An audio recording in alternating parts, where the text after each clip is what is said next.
আসসালামু আলাইকুম। আমি ফারহানা বলছি আমার ফারহানা ব্লগ পেজ থেকে। আজকে আপনাদের সাথে শেয়ার করতে যাচ্ছি তুলি আপুর বাসার থেকে অনেক খাবার আসছে।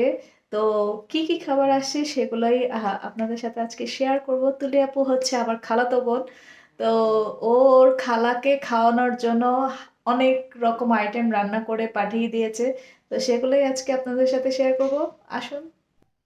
ছিল বেগুন দিয়ে পাঁচমিশালি মাছ, এখানেও পাঁচমিশালি মাছ ভুনা ছিল, সিম ভর্তা, বেগুন ভর্তা, মূলো দিয়ে হচ্ছে চিংড়ি মাছ, কাঁচা টমেটো ভাজি, সিম ভর্তা, শসাও দিয়ে দিয়েছে, সাথে ছিল হাঁস, হাঁসের তরকারি, হাঁস আলু দিয়ে রান্না করে দিয়েছিল।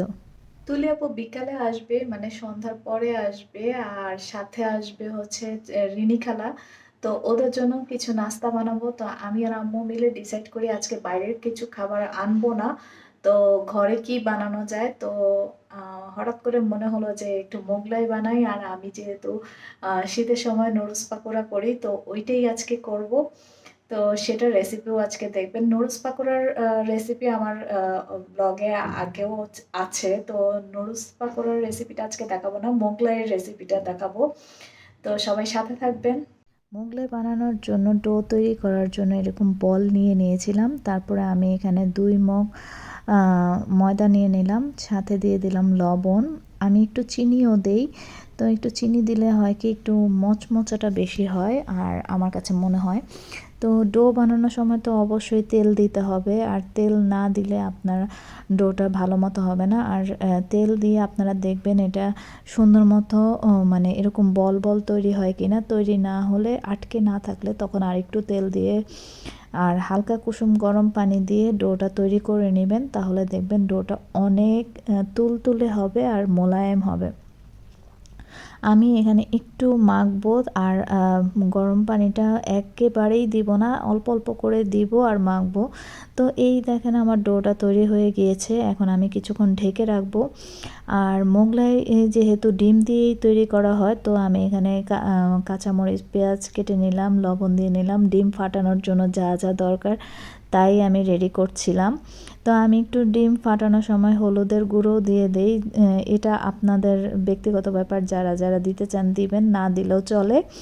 তো এই যে এখানে আমি 2টা ডিম ফাটাবো। তো এই আমার ডিম ফাটানো হয়ে গিয়েছে। আর যেহেতু আমি মোগলাইটা টাইলস মানে আমার এই কিচেনের টাইলসের উপর বানাবো, তো কিচেনটা একটু ক্লিন করে নিলাম। কারণ মোগলাই বানাতে হলে আসলে একটু অনেক বড় করে রুটিটা বেলতে হয়, যেটা আসলে রুটির পিঁড়িতে হয় না। তো আমি বেশিরভাগ টাইমে এই টাইলসেই রুটিটা বেলি। তো এই তো আপনি যত মোলায়েম করে ডোটা বানাবেন ততই আপনার রুটিটা বেলতে সুবিধা হবে। তো আমার রুটি বেলা হয়ে গিয়েছে। এখন আমি ডিমটা দিয়ে তারপরে ফোল্ড করে নিব। তবে এখানে আপনারা একটা জিনিস মনে রাখতে পারেন, যখন ডিমটা ফোল্ড করবেন মানে পরোটার মাঝখানে, তখন হালকা একটু পানি দিয়ে তারপরে চারপাশে ফোল্ডটা করবে।